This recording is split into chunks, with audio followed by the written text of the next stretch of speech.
Kau ambil itu makan gizi gratis. Hah? Yang mestinya 10.000 tinggal 6.500. Karena dipotong sama kepala dinas, dipotong sama tim sukses, dipotong sama calo. Akhirnya yang makan anak tak makanan basi. Ini yang begini, kau bisa lolos tahun ini, kau bisa lolos 10 tahun. Tapi begitu kau tidak ada jabatan baru diperiksa, masuk penjara. Apa itu nikmat?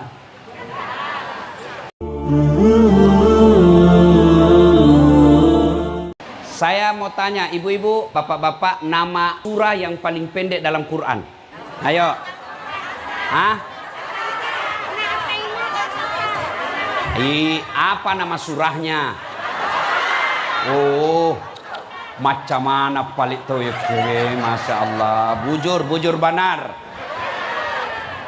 Inna a'tainakal kautsar.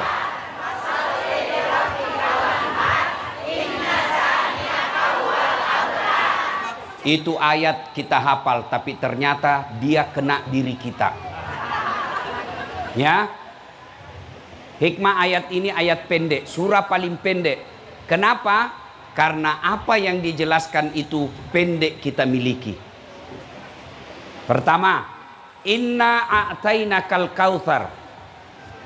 Itu Allah Muhammad kasih kau nikmat sangat banyak. Haji Nasir, Masya Allah, saya baru masuk rumahnya tadi. Saya bilang orang Bugis memang ini. Masya Allah. Makin saya masuk, dia kasih kenal lagi saya. Ini biniku yang kedua.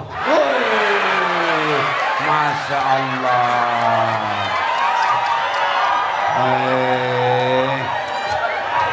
Banyak duitnya, banyak juga bininya. Masya Allah.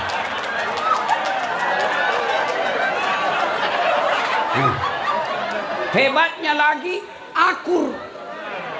Dan dengar ibu-ibu ini dua ini, yang satu dua, Nabi sudah janjikan surga.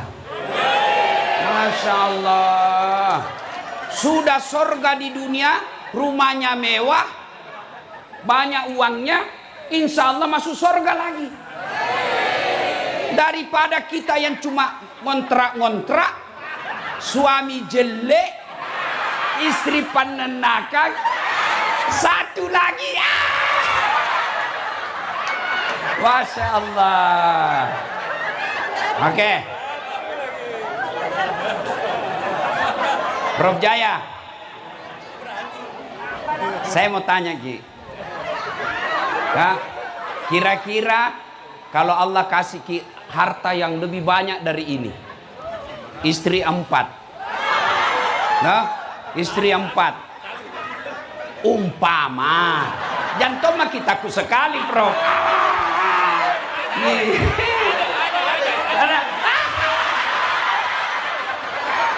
Masya Allah. Jadi umpama, oke, jami paling 4, rezeki banyak, tapi Allah langsung kasih ki stroke, lumpuh, bisu, tuli. Mau ki kira-kira, Prof? Tidak mau. Tidak mau. Ibu-ibu, Allah kasih ki tiba-tiba rezeki emas 50 kilo. Mau ki, Bu? Mau. Tapi langsung lumpuh, kena serangan jantung. Mau, Ibu? Berarti jangan selalu berpikir harta itu nikmat. Mana tadi yang calon sekda?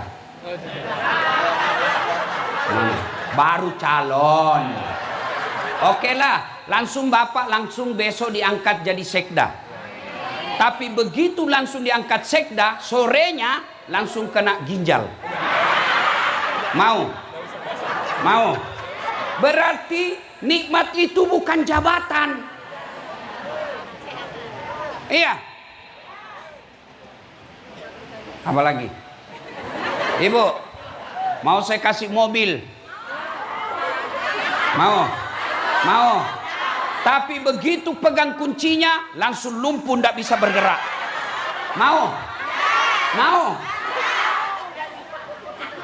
Berarti, tapahangi madeceng, tapa kesingi pahatta, ya roesengnya nikmat, tenia duit bawang.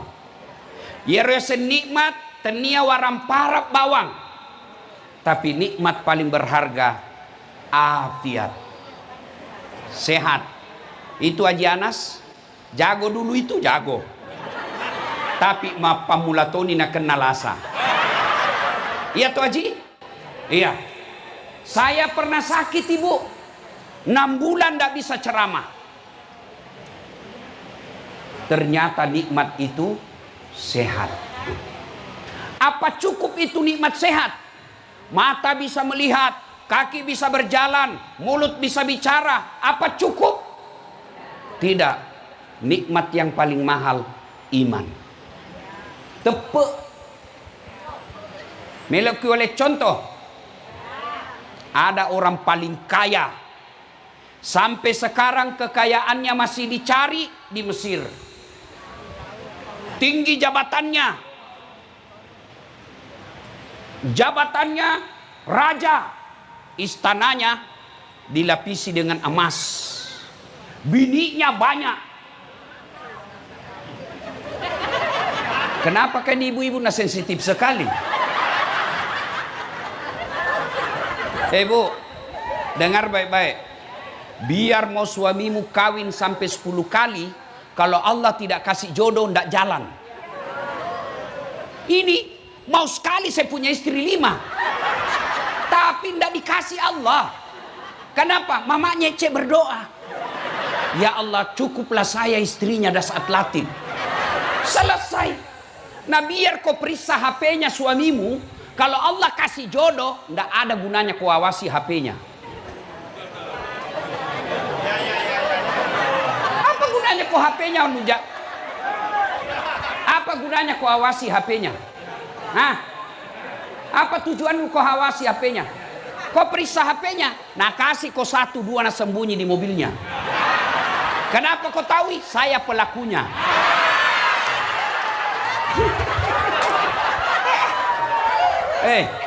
Ibu.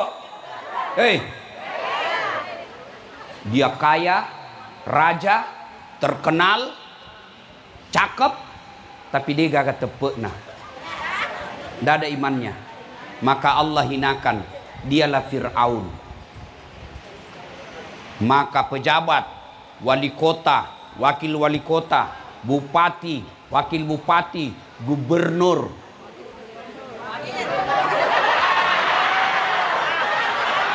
presiden, wakil presiden yang sombong, angkuh, menyalahgunakan jabatan, nanti dikumpul sama Fir'aun di neraka. Bukan. Saya tidak sebut tadi, saya tidak sebut. Oh ini orang baik Pak. Meskipun beliau bukan Bugis, tapi dihadiri acarata. Daripada pejabat Bugis tidak datang sama kita. Ya toh? Masya Allah. Bu, berarti maka Allah katakan inna a'tainakal kausar megalade pak bereku lawaleko. Kenapa kita miskin? Karena kita selalu merasa harta itu uang, harta itu kebun, harta itu deposito, harta itu emas. Nah biar ada semua itu, kalau ndak ada nyawamu tamak kok. Maka jangan selalu merasa miskin. Saya kaya. Apa kekayaanku? Banyak temanku. Meskipun saya tidak banyak duit, tapi banyak temanku. Temanku banyak uangnya. Bujur kalau? Bujur. Ada Haji Anas. Ada Haji Nasir. Ada masalah Haji? Gampang Ustaz, transfer. Contoh gini. Nggak tahu nanti ada betulkah? Iya toh. Maka nikmat itu bisa berupa teman. Nikmat itu bisa berupa waktu. Nikmat itu paling banyak sehat. Makanya kita selalu diingatkan dalam surah Ar-Rahman, fabi ayyi ala'i rabbikuma tukadziban. Coba, kita hafal semua, tapi kita tidak maknai. Maka ibu-ibu, kenapa banyak terlilit pinjol? Kenapa terlalu banyak orang banyak utangnya? Bukan karena tidak ada nikmat Allah kasih, tapi karena selera hidupnya yang terlalu tinggi. Betul-betul kau semua ini kepelakunya.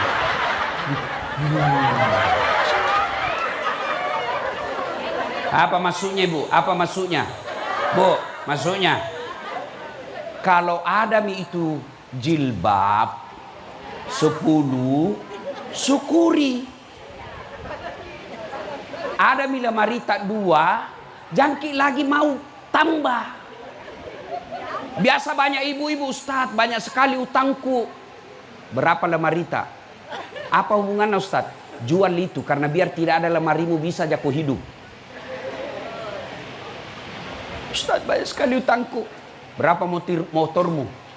Semua anakmu punya motor? Iya, jual nih, bisa jalan. Yang penting tidak ada utangmu. Paham? Cukup itu? Oke, selesai Mi. Ya. Oke.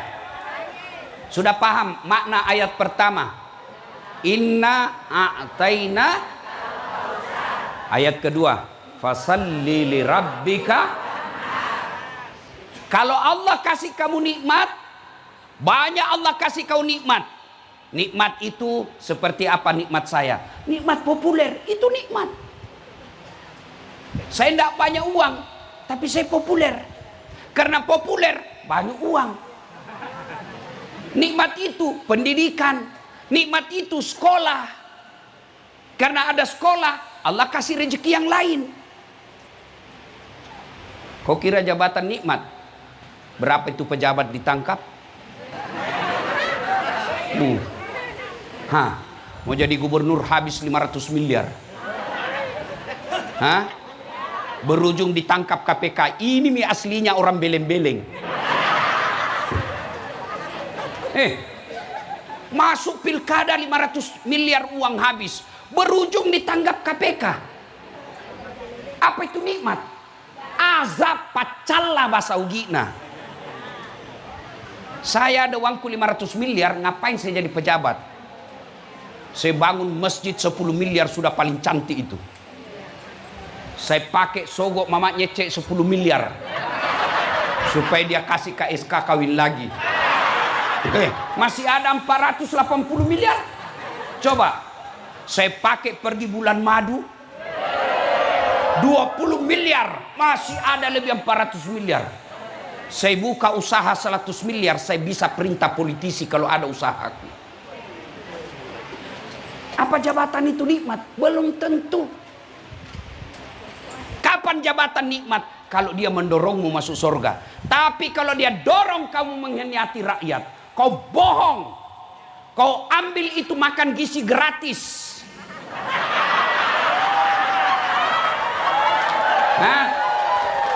Yang mestinya 10.000 tinggal 6.500. Karena dipotong sama kepala dinas. Dipotong sama tim sukses, dipotong sama calo. Akhirnya yang makan anak tak makanan basi. Ini yang begini, kau bisa lolos tahun ini, kau bisa lolos 10 tahun.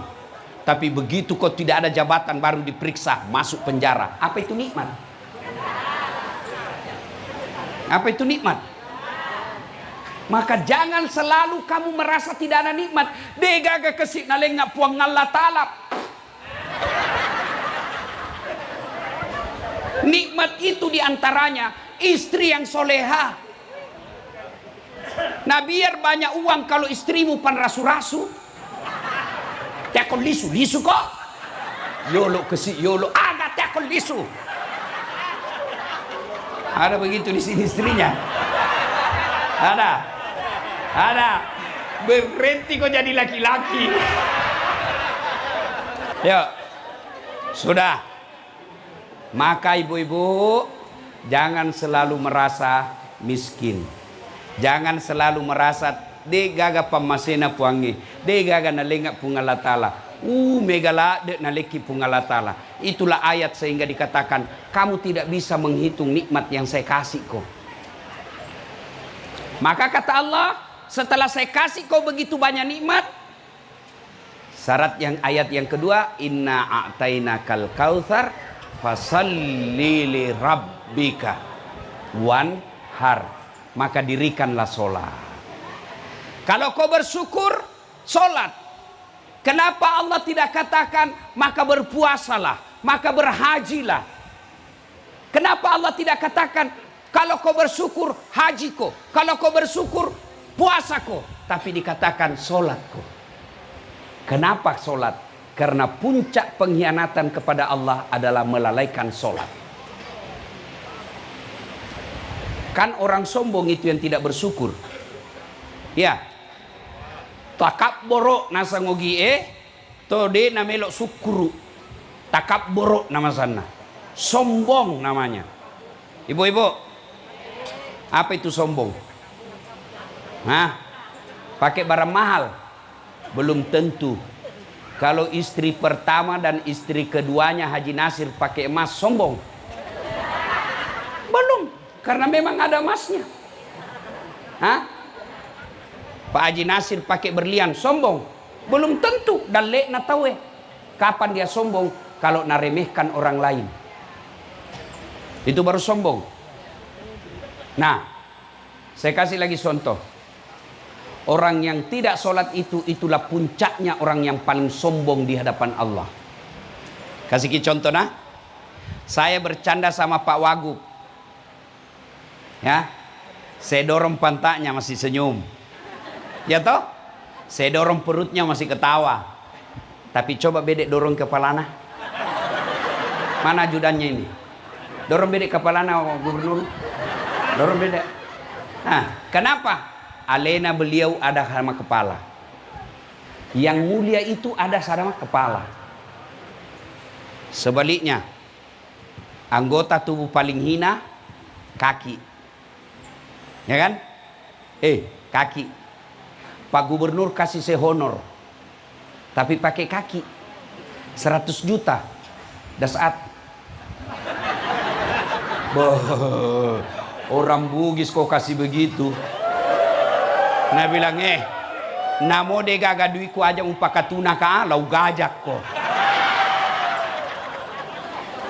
Iya toh? Kenapa? Kehinaan ada pada sama kaki. Iya toh? Maka ketika kau sujud di hadapan Allah, kepalamu yang paling mulia, alena beliau yang paling mulia, hinakan seperti telapak kakimu, karena kau ketemu dengan Allah yang maha kuasa, yang jadikan kamu sujud kau. Sayang, saya melihat lebih banyak orang kaya yang diberi nikmat berlebih oleh Allah, dia jugalah yang tidak sholat. Tapi kalau orang kaya tidak sholat Pak, orang masih bilang, iya tahu wah, makesi bulana, makesi ngotona, 2 benena, mega tokona, namotode nama sampajat tapi linona tahu na runtuk nih. Iya toh? Ikotona la cundekke. Deto gaga jamamu, mak kontrak tomo, mega topa indremu. Majak topa tapamu, si ditomi benemu, depan masam pajang. Ya, Masya Allah. Bu, Pak, enaknya itu kalau suruh rumah bawa, mewah, istri 2, akur lagi, Masya Allah. Itu pamasi ya Pak. Tidak semua orang bisa. Tapi ada lebih jago lagi dari Haji Nasir. Itu Pak Idris. Wah, 4 bininya itu. Masya Allah. Lebih jago lagi. Dan rukun. Akur. Banyak orang saya tengok, banyak istrinya, tapi saling menyerang. Ini biasa ulang tahun bininya, satu meja dia. Bah, saya bilang tanya sembarang itu. Engkau tahu pakai na ye Pak. Masya Allah. Makanya dia akrab sama Haji Nasir. Sama ilmunya Pak. Bu. Tak dampang mana nggak di? Maafkan saya. Kira-kira ibu-ibu yang hadir ini sudah tidak ada di bawah 50 tahun. Ya toh? Kalau masih ada paling 1-2 orang. 50 tahun ke atas, saya tidak terlalu yakin masih nak kasih ke Tuhan 2 kali lipatnya itu murtad. Paling lama 20 tahun lagi nak kasih ki. Ini toh? Ya. Nah semua ini ditinggal. Harta ditinggal. Istri ditinggal. Suami ditinggal. Kalau masuk maki kubur bu, maka sholatlah yang menolong. Maka saya heran kalau ada orang sudah tua masih juga tidak sholat. Agapi mutajang. Nama bau tanah nojek tuh. Sudah muka-muka sakaratil maut. Masih juga tidak sholat. Itulah yang disebut kaswatul qalbi. Maka doati, keras hati. Maka ketika Allah kasih kamu nikmat. Nikmat jabatan, nikmat harta, nikmat populer, nikmat ilmu, nikmat teman. Maka Allah tidak melarangmu menikmati itu. Allah cuma minta syukuri. Cara syukuri, perbaiki sholatmu. Yang kedua, berkurbanlah. Maka robako. Dalam ayat ini bukan sekedar tafsir potong binatang, tapi saya meluaskannya, bersedekahlah. Ini ibu-ibu di depan banyak semua warna ini. Banyak emas berliannya. Lihat ibu, ibu, ini yang banyak semua emasnya. Kira-kira kalau meninggal siapa pakai itu emas tak? Siapa pakai kira-kira itu? Anak. Istri kedua.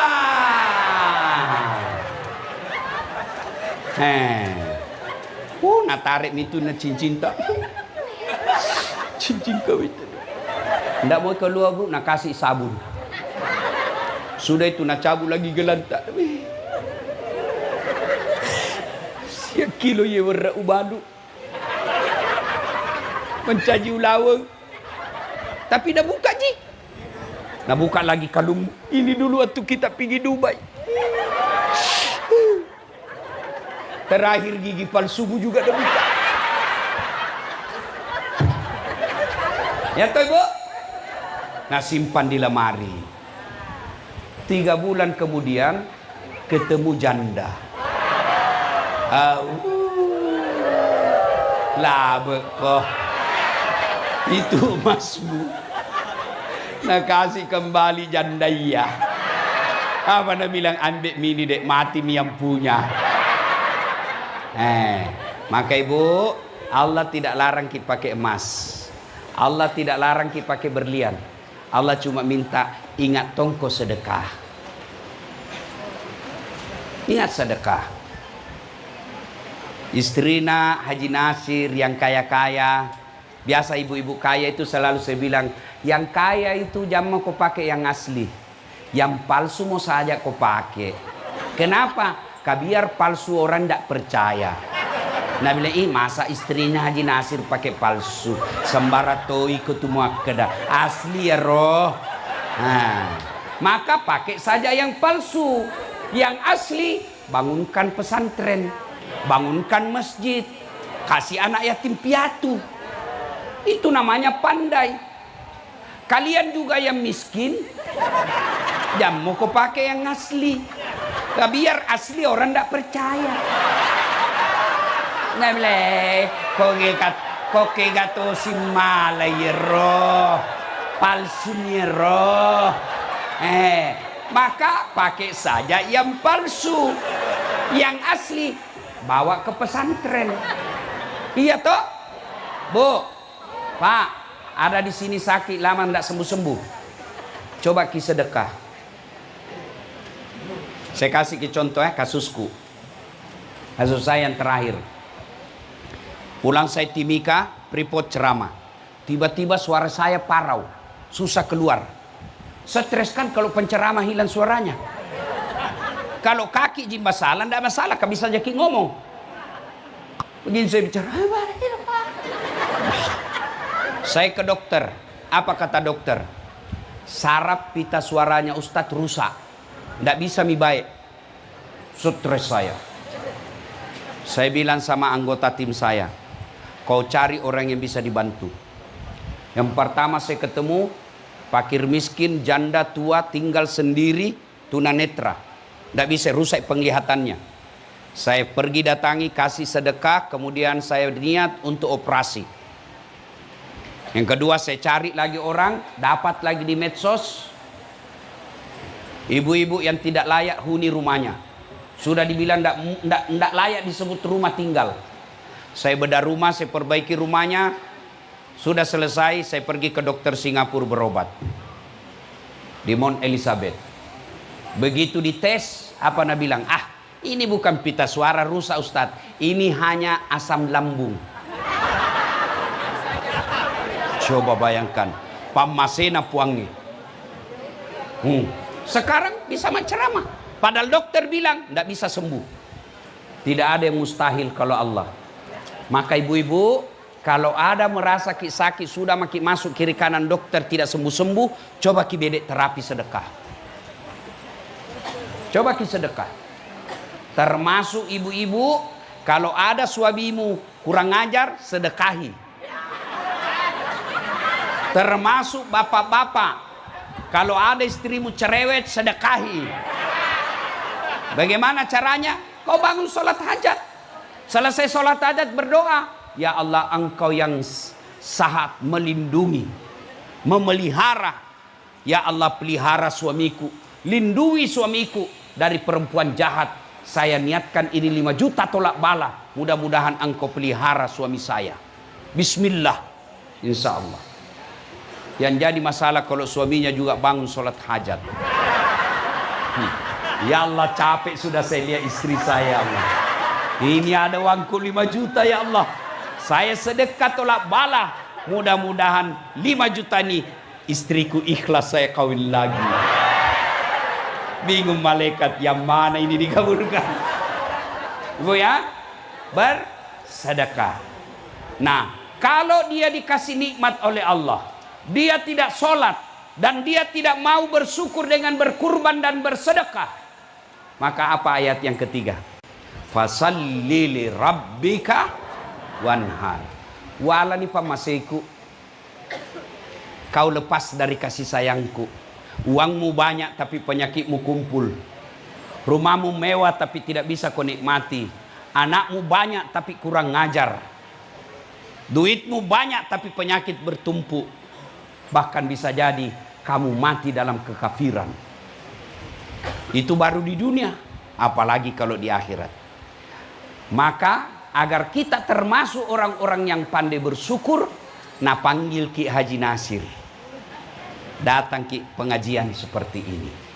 Mudah-mudahan selesai dengar pengajian ada perbaikan dan kita bermohon kepada Allah, mudah-mudahan ada ilmu dan bisa diamalkan dalam kehidupan sehari-hari.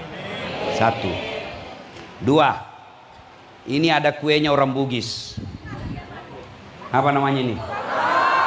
Apa namanya nih? Berongko. Ini kepanjangannya Barakuk Mato Laudoko. Artinya saya bungkus diriku sendiri. Apa ini Bu? Terbuat dari apa ini bungkusnya? Apa? Daun. Apa isinya? Pisang. Itu maknanya orang Bugis. Apa yang ada di hatinya, itu yang diucapkan, itu yang dilakukan. Taruh wadah, taruh gaul. Bukan munafik. Apa itu munafik? Lengi ni pau, letoi na pigau, letoi na bicara. Itulah kita orang Bugis. Ada disebut bahasa hati. Etok namanya. Etok hati. Bahasa mulut. Etek namanya. Etek na adai. Bahasa pantat. Etuk namanya. Ya. Etok, etek, etuk. Apa maknanya Ustaz? Engkau tahu etekna pada etokna atinna soroga tawamu. Engkau tahu etekna si salah etokna atinna etuk tawamu. Kamu tidak lebih mulia dari kentut. Saya berharap saudara-saudara KKSS jangan tinggalkan tarawada tarogau. Itu yang membuat kita orang Sulawesi dihormati di mana-mana. Karena kita tarawada tarogau. Pak Wagub, mungkin Bapak tidak menyadari dan kita juga orang Sulawesi kurang menyadari. Lihat rumah makannya orang Sulawesi. Semua dapurnya di depan. Coto di depan, konro di depan, palu basah di depan, sop saudara di depan, ikan bakar di depan, tidak ada di belakang. Artinya itu orang Bugis, dia sajikan kamu, dia tidak pakai rahasia. Apalagi itu orang Bugis. Lihat itu orang Bugis, di mana alat senjatanya? Sini. Apa namanya? Orang Makassar bilang badi, bukan keris. Keris itu orang Jawa. Orang Bugis bilang tepi. Ada juga bilang kawali. Orang Makassar bilang badi. Coba lihat struktur alat senjatanya orang Bugis Makassar, tidak bengkok. Dia lurus. Itu artinya kata-katanya tidak bengkok-bengkok. Itulah sebabnya orang Bugis dalam tutur bahasa tidak mengenal pantun. Makanya salah-salah tadi berpantun.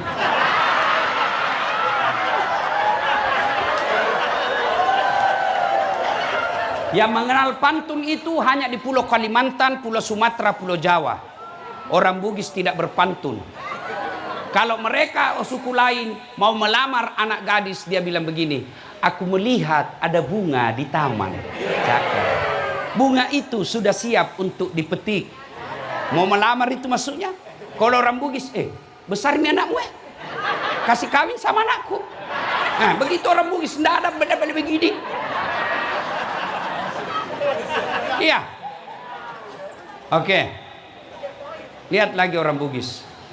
Di sini badiknya. Maknanya dia tidak ada sembunyi-sembunyi. Kalau ada orang bilang suku lain sumbu pendek, Bugis Makassar tidak pakai sumbu. Kalau dia tidak suka, tidak banyak bicara, langsung ditikam saja. Ya. Coba lihat, suruh masuk rumah. Orang Bugis, tabe, tamaki. Artinya apa? Tidak ada rahasia. Nah, buka semua. Ya. Kemudian orang Bugis kalau suruh di mana rumahnya Prof Mas Jaya, kasar tidak, sportif. Ini namanya sportif. Telunjuk namanya ini. Pak Jello. Telunjuk dipakai menunjuk. Ibu heran. Memang saya mengajar mata kuliah komunikasi antar budaya. Saya pelajari yang begini. Tuh, orang Bugis. Meja makannya selalu ada isinya. Kalau dia datang bertamu orang, meskipun bukan jam makan, pandreyolo. Kalau dia malu tanya orang lapar atau tidak, nah tanya tuh. Tetek siaga musalai balik papan. Tetek serah. berarti dia panamandre. Tuh dia tanya tuh. Itulah orang Bugis. Maka muncullah filosofi orang Bugis. Pada idi, pada elo. Si patuo, si patoko. Mali, si parape. Malilu, si pakainga. Cedek tak mega ibagi-bagi. Itulah orang Bugis. Maka jangan heran, di mana-mana kita datang pasti ketemu orang Bugis. Saya ke Sabah Sarawak, ini ada orang keke dari Kinabalu. Saya kasih kenal dulu rombongan saya. Ini Ustadz Halim, Muhammad Halim, Abdul Halim. Ini muka Indonesia tapi orang Vietnam. Orang Vietnam ini Bu, Vietnam, bahasa Vietnam. Ya, saya ketemu di Madinah. Beliau ulama di Vietnam. Tugas beliau Pak Wagub mencop orang kalau mau bikin warung makan, dia mengeluarkan halal, sertifikasi halal.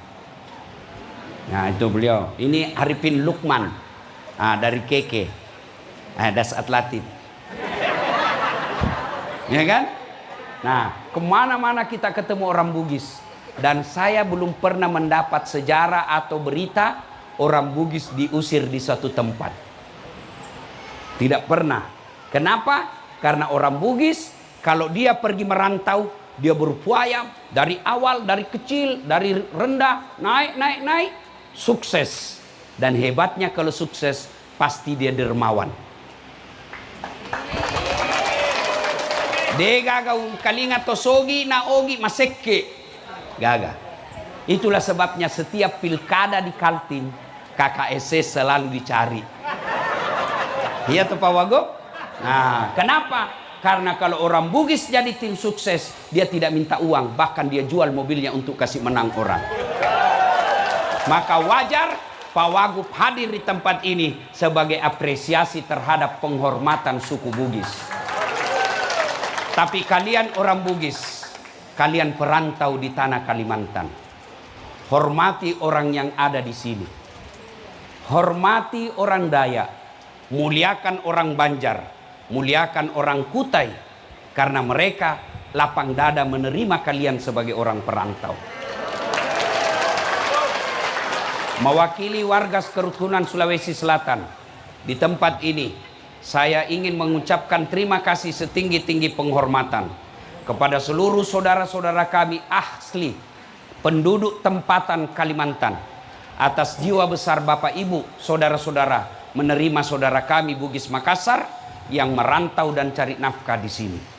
Mudah-mudahan kelapangan dada dan hati Bapak Ibu menerima kami menjadi ladang amal untuk kebaikan dunia dan akhirat. Demikian usikum wa nafsi bitaqwallah fastabikul khairat. Assalamualaikum warahmatullahi wabarakatuh. Kalau cuma pelit, tidak mau diambil duitnya. Kalau serakah, sudah tidak mau ambil, diambil barangnya orang. Itu serakah tuh. Tuh yang banyak pejabat Indonesia. Sudah punya triliunan, masih juga rampok uang negara. Itu serakah tuh. Kalau air sebanyak ini, dikasih setengah genggam garam, segar atau asin? Segar atau asin? Asin. Dia minumlah muridnya. Muntah. Asin betul. Lalu gurunya mengambil lagi yang setengah genggam itu, dia buang di sungai. 50% tadi kan simpan di gelas, 50%-nya lagi dia buang di sungai. Lalu gurunya mengambil gelas yang kosong, diambil air dari sungai, lalu disuruh minum. Minum. Setelah diminum, tanya, bagaimana rasanya nak? Segar. Begitulah hatimu. Kalau masalah itu tempatnya kecil hatimu, maka masalah itu akan menghimpit dadamu. Kamu akan merasa sengsara. Kenapa? Karena tempatnya sempit. Tapi kalau masalah itu tempatnya lapang, hatimu lapang, maka insya Allah masalah itu tidak akan menghimpit di dadamu. Berarti masalah itu sebenarnya bukan masalah. Masalah kita adalah bagaimana mengatasi masalah. Ada ini yang di depan pakai jaket. Saya boleh tanya, Boleh tanya, Dek? Nih, ya sampean. Boleh tanya? Boleh. Nabi yang paling mulia siapa, Dek?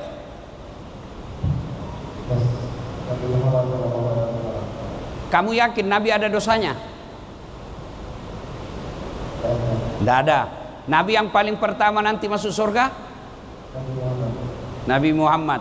Apakah Nabi pernah menyakiti orang? Apakah Nabi pernah bohong? Apakah Nabi pernah menyakiti tetangganya? Apakah Nabi pernah berkhianat? Itulah Nabi Muhammad SAW. Sekarang saya tanya, apa Nabi tidak ada masalahnya? Apa Nabi tidak ada masalahnya? Banyak masalahnya. Itu Nabi, Bu, banyak masalahnya. Apalagi kita yang tukang gosip. Ayo, mana ada manusia yang tidak ada masalahnya? Coba lihatin saya di depan sini. Ini ada yang tidak ada masalahnya di sini? Ini muka-muka penuh masalah semua saya lihat ini. Mana ada orang tidak ada masalahnya? Coba saya kasih lihat, adik-adik sekalian. Waktu kuliah apa masalahnya? Hah? Mau sarjana. Sudah sarjana selesai masalahmu? Muncul masalah baru. Apa? Mau kerja, pegawai negeri. Sudah pegawai negeri, sudah kerja, selesai masalahnya? Enggak, mau jadi kepala bagian. Sudah jadi kepala bagian, selesai masalahnya? Muncul masalah baru, mau jadi kepala dinas. Sudah jadi kepala dinas, makin besar masalahnya. Apa? Mau jadi sekda. Sudah jadi sekda, muncul lagi masalah baru. Apa? Mau jadi bupati. Sudah jadi bupati, selesai masalahnya? Mau 2 periode. Sudah 2 periode, selesai masalahnya? Ditangkap KPK. Iya toh? Tidak ada orang, tidak ada masalahnya. Coba lihat, ada orang sudah menikah, tidak punya rumah. Sudah 2 tahun menikah, belum punya rumah. 4 tahun menikah, belum punya rumah. Ada?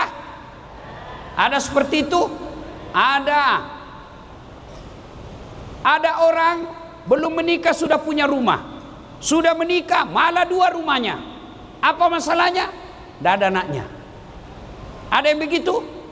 Ada. Ada lagi sudah punya rumah, ada anaknya. Ada masalahnya? Ada. Apa masalahnya? Mertuanya ikut campur. Mertuanya baik, anaknya ada, rumahnya bagus. Apa masalahnya? Mau kawin lagi. Tidak ada orang tidak ada masalahnya, Pak. Coba lagi, saya kasih contoh adik-adik. Istri cantik. Hei, istri cantik. Kau kira bukan masalah? Masalah, apalagi kalau suaminya jelek. Kau kira bukan masalah istri cantik? Istri cantik digoda orang, masalah. Berarti bagus kalau jelek istri. Jelek istri dihina orang. Mau pergi pengantin, duluan aja dek, nanti ketemu di pesta. Sampai di pesta, mana kau bang? Nggak jadi dek, lagi menceret. Iya toh? Ada istri masalah, cantik masalah, jelek masalah. Berarti bagus kalau tidak ada istri. Masalah juga. Berarti banyak kalau bagus kalau banyak istri. Lebih masalah lagi. Mana ada orang tidak ada masalahnya? Ini yang lagi ceramah. Oh, banyak masalah saya, Bu. Apa masalah saya? Setelah saya viral, dek, banyak janda-janda curhat. Allah karim. Nyata? Ustadz, baru saja meninggal suamiku, Ustadz. Adakah doa-doa penenang jiwa? Saya WhatsApp lah ini, kau baca. Baru bangun ibu baca ini, mau tidur baca ini, kalau lagi sengsara baca ini. Lama-lama dia bilang, Ustadz, alhamdulillah hatiku sudah tenang, jiwaku sudah bahagia. Maukah Ustadz menjadi imam dalam hidupku? Saya bilang, mohon maaf ibu, saya bukan imam, saya penceramah. Tidak ada orang tidak ada masalahnya, Pak. Mana ada orang tidak ada masalahnya? Ada orang yang mengatakan, kenapa banyak betul masalah saya? Emang siapa kamu tidak mau ada masalahmu? Saya rajin sholat, kok ada masalah saya, Ustadz? Siapa kamu tidak ada masalah? Nabi Muhammad mulia, tidak pernah bohong, sudah dijamin pasti masuk surga. Penuh dengan masalah, belum lahir sudah meninggal bapaknya. Belum lahir Nabi, sudah meninggal bapaknya. Baru 4 hari diambil ibu susunya. 4 tahun kembali ke ibunya. Baru 2 tahun bersama ibu, usia 6 tahun meninggal lagi ibunya. Yatim piatu sudah usia 6 tahun. Itu Nabi, apalagi kita. Semua kita punya masalah. Nah, kalau begitu, ini catat baik-baik. Ini perlu dengar baik-baik, Bu. Catat baik-baik. Adik-adik, di dunia ini hanya 2 masalah. Di dunia ini hanya 2 masalah.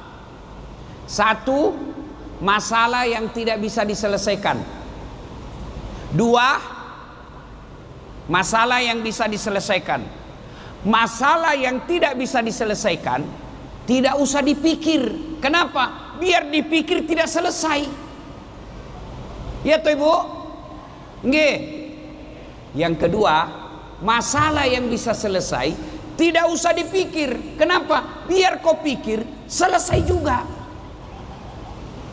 Maka yang penting sebenarnya adalah bagaimana mengatasi masalah. Nah, mengatasi masalah, semua orang punya masalah. Iya toh? Karena kita sudah sepakat semua orang punya masalah, berarti masalah kita bukan masalah itu. Masalah kita adalah bagaimana mengatasi masalah. Alhamdulillah, Allah tidak mengatakan, Das'at, kalau ada masalahmu kau profesor dulu. Das'at, ada masalahmu kau jadi wali kota dulu. Tidak. Das'at, kau jadi masalah kau jadi anggota DPR dulu. Tidak. Allah cuma minta 2. Apa Ibu?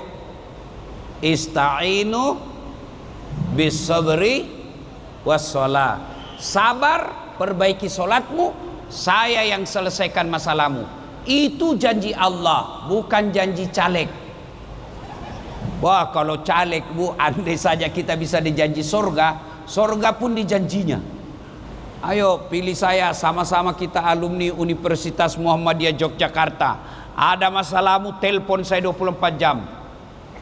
Begitu terpilih, dia ganti nomor HP-nya. Iya kan? Tapi kalau janji Allah, Allah janji kalau ada masalahmu, ista'inu bis sabri was shalah. Sabar, sholat. Kalau ada masalah sebenarnya, Nabi sudah bilang, semua perkara umatku ini baik. Ada musibah, kena masalah, ada persoalan dalam hidupnya, kalau dia sabar, pahala. Kalau dia senang, bersyukur, pahala. Kalau dia kaya, syukur, pahala. Dia miskin, sabar, pahala. Jadi apa? Semua jadi pahala. Yang jadi masalah, kaya kufur, miskin tidak sabar. Jadi 2 masalah ini, 2 kunci menghadapi masalah: sabar, sholat. Ibu punya, ini bapak-bapak punya istri yang cerewet. Ada istri yang cerewet? Ada. Bagaimana cara menghadapinya? Sabar. Tidak usah diajak ngomong. Biar kau ajak ngomong tidak ada gunanya. Lebih baik diam. Saya kalau istri saya sudah mulai ada gejala-gejala mau marah, saya lebih baik ambil obat tidur. Selesai masalah. Karena biar kau jelaskan tidak masuk di akalnya. Kau jelaskan 1, muncul pertanyaan 2. Selesai 2, muncul pertanyaan 3. Selesai semuanya, dia ungkit lagi 10 tahun yang lalu. Nah, inilah perempuan ahli sejarah. Maka sabar. Bagaimana ekspresi sabar? Kata Allah, allati isa asabatum musibah qalu inna lillahi wa inna ilaihi raji'un. Ibu-ibu, mau tahu ilmu sabar yang paling hebat? Ayub alaihissalam. Pernah baca kisahnya Ayub, Bu? Ayub alaihissalam itu kaya. Hebatnya dermawan. Yang banyak kita punya kaya pelit, serakah. Kalau cuma pelit, Bu, belum ganggu orang. Tapi kalau serakah, itu sudah ganggu orang. Kalau cuma pelit, tidak mau diambil duitnya. Kalau serakah, sudah tidak mau ambil, diambil barangnya orang. Itu serakah tuh. Tuh yang banyak pejabat Indonesia. Sudah punya triliunan, masih juga rampok uang negara. Itu serakah tuh. Hebatnya Ayub, kaya, dermawan. Setelah dermawan, rajin ibadah.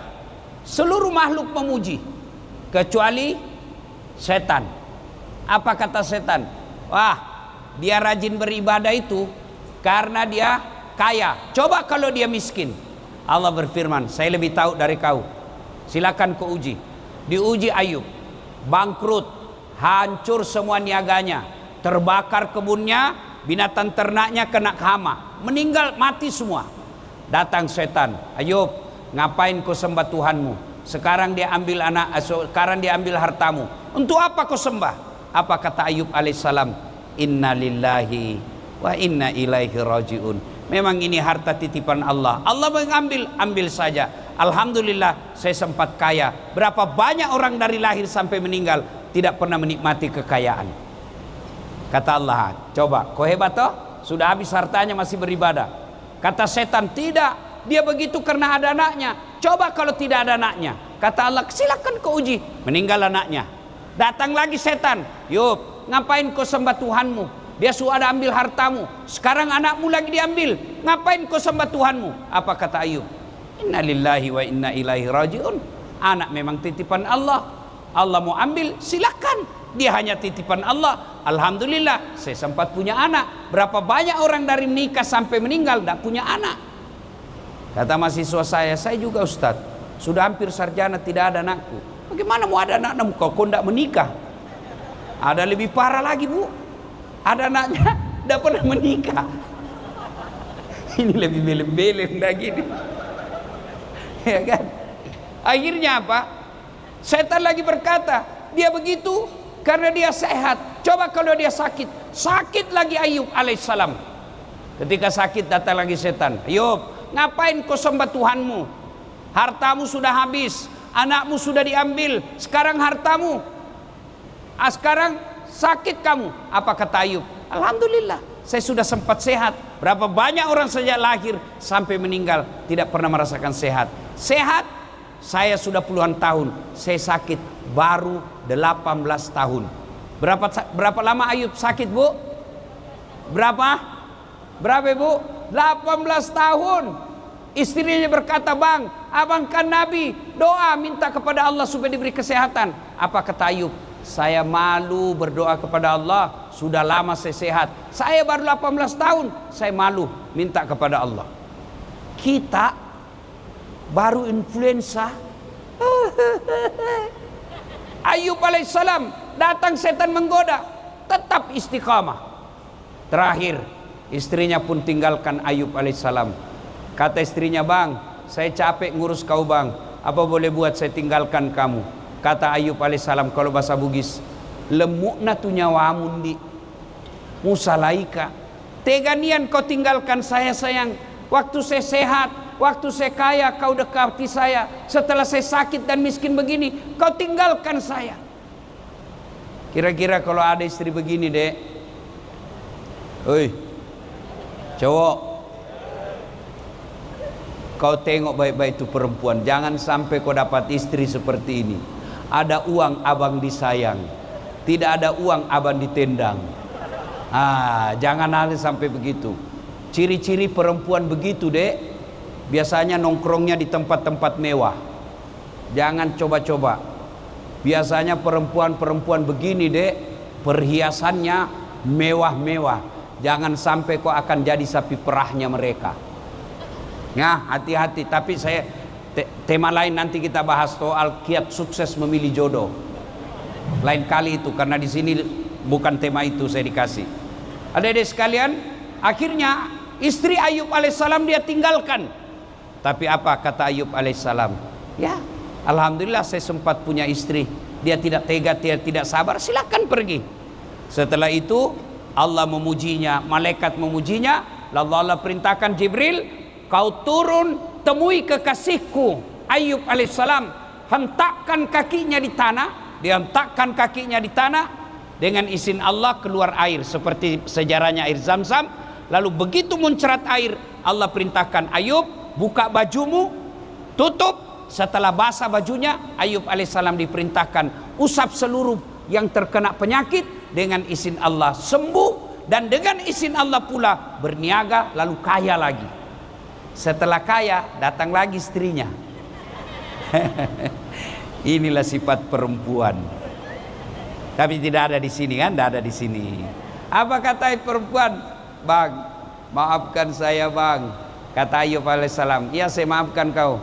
Tapi masih ingatkan waktu kau mau pergi, saya bilang apa?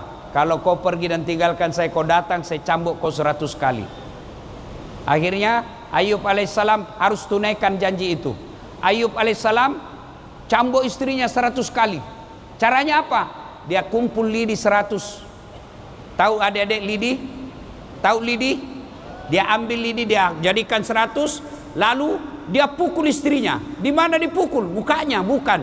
Mana pukul? Perutnya, tidak. Di mana? Ayub alaihissalam berkata, sayangku, angkat kakimu. Dia pukul telapak kakinya. Ini kau sudah tinggalkan saya.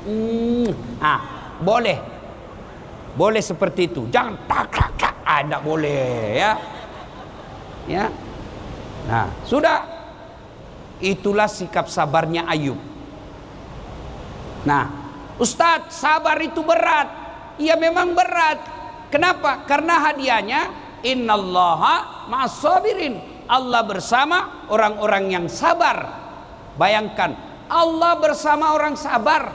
Sampean aja ketemu Das Atlatif sudah mau selfie.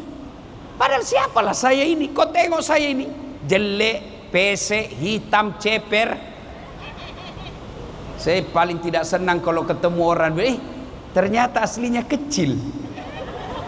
Bilang ternyata aslinya gagah. Apa hebatnya? Sudah mau selfie. Saya terima kartu lebaran Pak Prabowo kemarin lebaran. Saya kasih lihat sama semua teman saya. Ucapan selamat hari raya dari presiden. Itu padahal Prabowo presiden ada masa pensiunnya. Kepada Allah, Allah yang titip salam. Siapa? Orang-orang yang sabar. Innallaha ma'as-sabirin. Bagaimana ekspresi sabar itu? Satu, ucapkan innalillahi wa inna ilaihi rajiun. Istri cerewet, tatap matanya, dengarkan dia ngomel. Kalau sudah dek, sudah. Balik kanan sambil jalan, innalillahi. Jangan pula kau tatap mukanya baru kau bilang innalillahi. Oh, tambah ngamuk dia. Ya kan? Nah, dua, ekspresi sabar itu tahan marah. Tahan marah. Bapak-bapak kalau ada di sini sudah berkeluarga, istrimu marah, tahan marahmu. Bagaimana caranya? Kalau mau pakai ilmu saya menyanyi. Kalau istri saya sudah mulai marah, saya peluk dari belakang.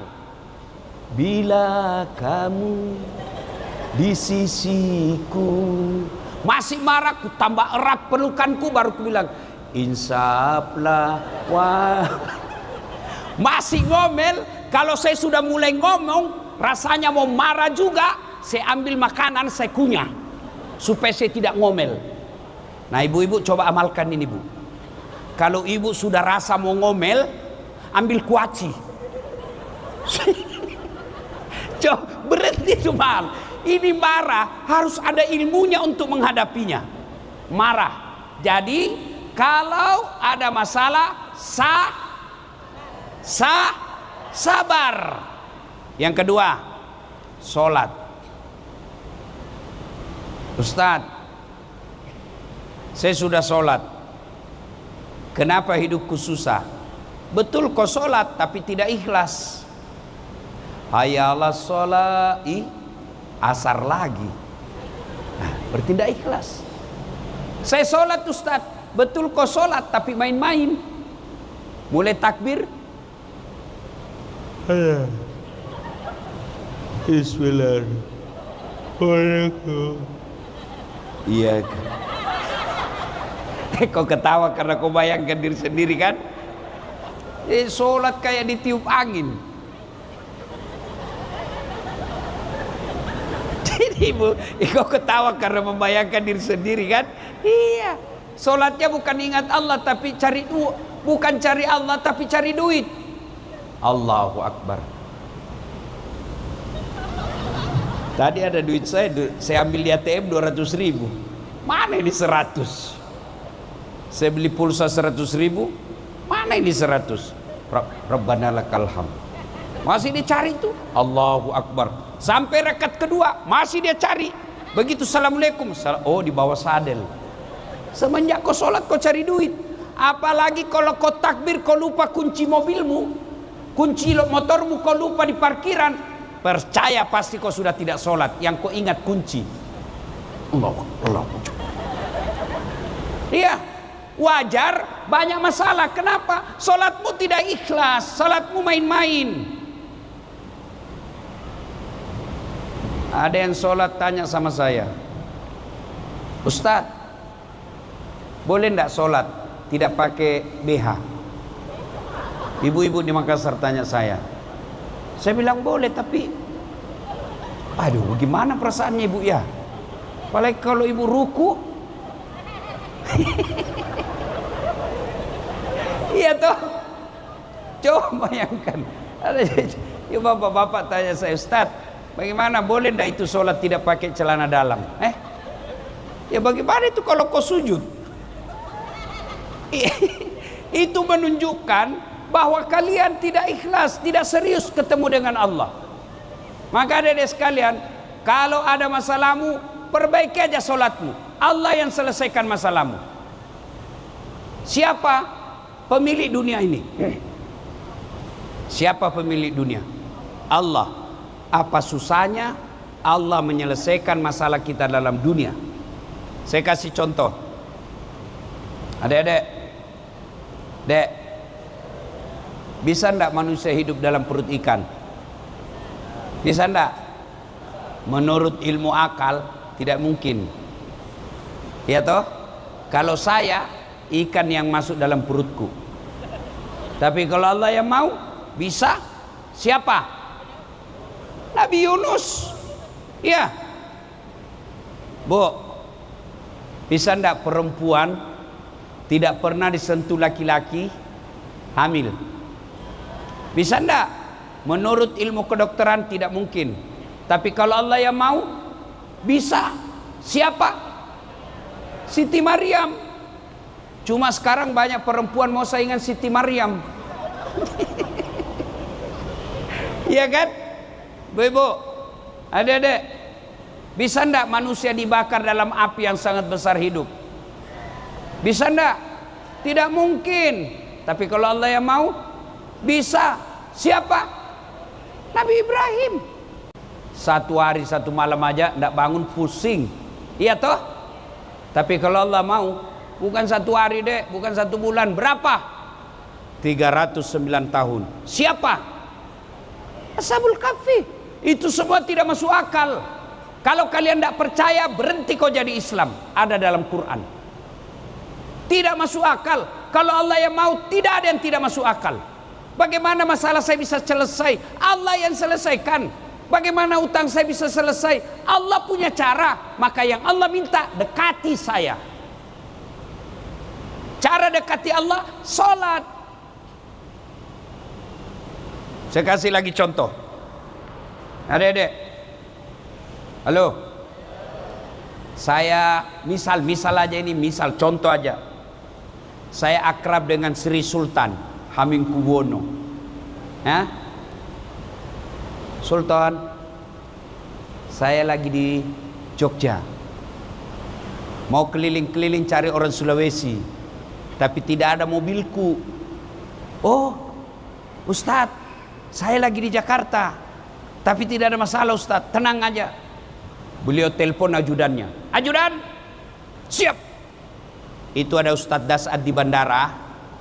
Kau jemput, pakai mobil paling bagus, full tangki, kasih hadiah, kasih pembeli pulsa, kasih juga pembeli oleh-oleh.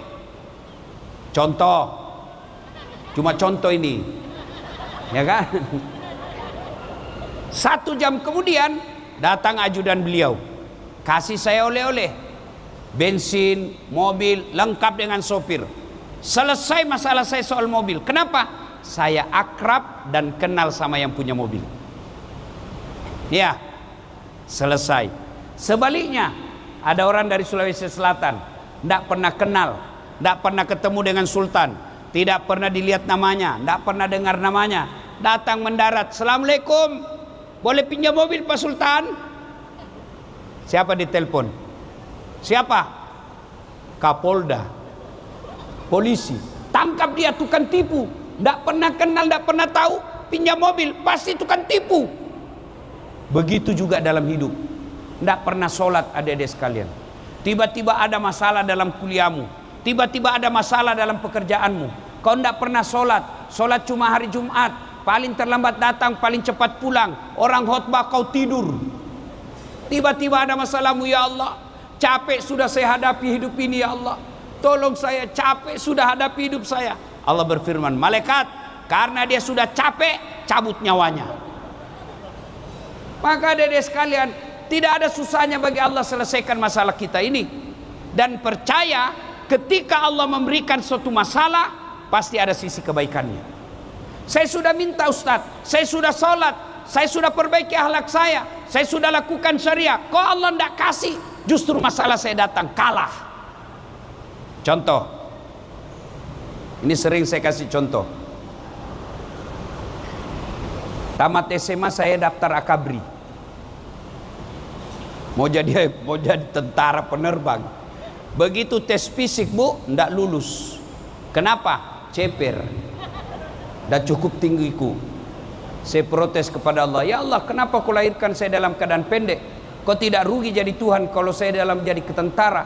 Teman saya lulus, dia sekarang reserse bu, 2 bunga AKBP di Polda Sulawesi Barat, pakai baret merah, saya pakai baret putih. Alhamdulillah dengan baret putih yang saya pakai, mulai baret merah sampai baret putih saya ceramai semua, sampai jenderal pun saya tunjuk-tunjuk. Coba, gagal Akabri, saya daftar fakultas kedokteran. Adik-adik, ini kisah hidup saya. 3 tahun berturut-turut, waktu itu namanya SMPTN. 3 kali saya ikut fakultas kedokteran. Padahal saya jurusan fisika 1 di sekolah waktu SMA. Saya nasar puasa 7 hari berturut-turut. Saya sholat tahajud 40 malam berturut-turut. Ibu bapak saya doakan saya. Saya ikut bimbingan tes 1 bulan. Begitu keluar pengumuman, tidak ada nama saya. Tahun kedua ikut lagi, tahun ketiga ikut lagi. Saya malah lulus di sospol, komunikasi. Ya Allah, kenapa kau tidak luluskan saya jadi dokter? Teman saya lulus bu, sekarang tugas di Kepulauan Aru. Beberapa tahun yang lalu, mau lebaran saya telepon, kau pulang lebaran? Tidak. Rugi-rugi kau cari uang jauh-jauh, kau tidak pulang lebaran sama orang tuamu. Kenapa tidak pulang? Mahal tiket Ustaz. Dalam hatiku, alhamdulillah, saya tidak jadi dokter, saya jadi ustaz. Kemana-mana bu, tidak pernah saya pusing soal tiket. Termasuk hari ini saya tidak pernah pusing soal tiket. Kenapa? Yang belikan tiket panitia. Jadi adik-adik sekalian, ketika Allah memberikan sesuatu kepadamu, bukan masalah, tapi itu ujian buat kamu. Saya kasih lagi contoh. 2013 yang lalu, saya ikut pilwali di Makassar. 10 pasang calon. Pemilihan wali kota teramai di Indonesia. 10 pasang calon pak. Kalah Ustadz? Tidak. Cuma yang menang lebih banyak suaranya. Itu disebut positive thinking. Saya tidak kalah, cuma suaranya lebih banyak. Oh ternyata Allah tahu. Dah saat, tidak usah kau jadi pejabat, setengah mati kau hormat. Datang gubernur, siapa gubernur? Datang Kapolda, siapa jenderal? Datang presiden, siapa presiden? Andai saya jadi pejabat. Tapi karena saya jadi ulama, mereka semua yang hormat sama saya. Maka adik-adik sekalian, ketika ada masalah dalam hidupmu, bukan masalah yang jadi masalah. Masalah kita adalah bagaimana menyikapinya. Dan selalu percaya semua yang Allah berikan, semua yang terbaik. Ada ibu-ibu hafal ndak Asmaul Husna? Hafal? Coba adik-adik. Asmaul Husna semua baik, tidak ada nama Tuhan yang jelek. Ya Allah, Ya Rahman, Ya Rahim, Ya Salam, Subhanallah wa bihamdihi, Subhanallahil azim. Coba buka-buka Asmaul Husna. Maha Pengasih, Maha Penyayang, Maha Pengampun, Maha Kaya, Maha Pemberi. Tidak ada nama Tuhan Maha menyengsarakan, Maha bikin bangkrut, Maha mempermalukan. Tidak ada itu. Lalu kenapa ketika ada masalah kita tidak datang kepada Allah? Yang banyak di antara kita ada masalah, kita datang sama manusia. Coba kalau ada masalah, adik-adik, ada yang bingung soal jodoh di sini, tidak usah kau cari biro jodoh. Lebih kau datang ke pabrik jodoh. Siapa pabrik jodoh? Allah Subhanahu wa Ta'ala. Bangun sholat tahajud, tidak usah pacaran. Pacaran syar'i. Apa pacaran syar'i? Siapa ajar kamu? Bisa tidak sukses tidak pacaran? Bisa. Siapa contohnya? Saya bu, adik-adik, istri saya itu yang selalu saya panggil Mama Nyece, tidak pernah saya lihat fotonya, tidak pernah saya lihat videonya, tidak pernah saya lihat, tidak pernah saya lihat langsung. Nanti setelah saya lihat setelah akad nikah. Pacaran siapa? Dengar ini adik-adik perempuan, jangan kau percaya mulut laki-laki yang lagi jatuh cinta, biar dia ustad. Apalagi kalau dia bilang ini dek masih proses pernikahan, proses perceraian ini, jangan kau percaya. Kalau dia bilang gunung kan kudaki, lautan ku seberangi, pret, hujan aja kau sudah lari. Ya, lebih baik kau minta kepada Allah. Siapa kamu mau, tatap wajahnya. Kau lihat itu dek, cewek-cewek sini, kau tatap wajahnya, kau sebut dia dalam solatmu, salawati, bayangkan wajahnya. Ya Nabi salam alaihi, ya Rasul salam. Bayangkan itu jodohmu. Tapi jangan kau salawati istrinya orang. Allah yang gerakkan hatinya. Sudah itu kau minta, ya Allah kalau memang dia cocok bagiku, satukan hatiku dan hatinya, dan berikan kemampuan bagiku mendapatkannya. Kalau dia tidak cocok bagiku, jauhkan hatiku dan hatinya, dan berikan bagiku untuk melupakannya. Tidak usah kau jadikan status. Dia minta. Alhamdulillah anak-anak kita sekarang, apalagi anak-anak selebgram, tiktoker, rajin berdoa ketika ada masalahnya. Tapi berdoanya bukan di atas sajadah. Di mana berdoa? Status. Ya Allah mudahkan urusanku. Sibuknya itu Tuhan mau baca statusmu. Kau berdoa kepada Allah. Nah, ud'uni astajib lakum. Minta kau kepadaku, pasti saya kabulkan. Itu janji Allah. Maka begitu ada masalahmu dek, minta kepada Allah. Tingkatkan kesabaran, perbaiki solatmu, serta itu minta kepada Allah. Lepas itu baik sangka. Nah biasanya saya mau tanya, adik-adik, berapa rukun iman? Berapa? 5 atau 6? 6. Tapi itu teori. Prakteknya kita biasa rukun iman cuma 5,5. Maksudnya apa Ustaz? Dia hanya percaya sampai kepada percaya kepada qada. Yang nasib baiknya saja dia mau percaya, yang buruknya dia tidak mau terima. Iya toh? Kalau dia berdosa, dia minta diampuni. Tapi kalau mau berdoa, mau dikasih besok. Dia berdoa hari ini. Adik-adik, Nabi Zakaria ada masalahnya. Apa? Mau minta anak. Kapan dia minta? Sejak usia 21 tahun. Kapan Allah kasih? 90 tahun. Berapa jaraknya itu? Berapa jaraknya Bu? 60 69 tahun. Nabi Zakaria, Bu, minta anak 69 tahun baru dikasih. Nabi Adam minta dipertemukan ketika diusir dari sorga, minta dipertemukan. Adam di Irak, Hawa di India. Bayangkan, waktu itu di dunia hanya 2 penduduknya, Irak, India, Adam, Hawa. Mereka saling mencari 2 orang ini.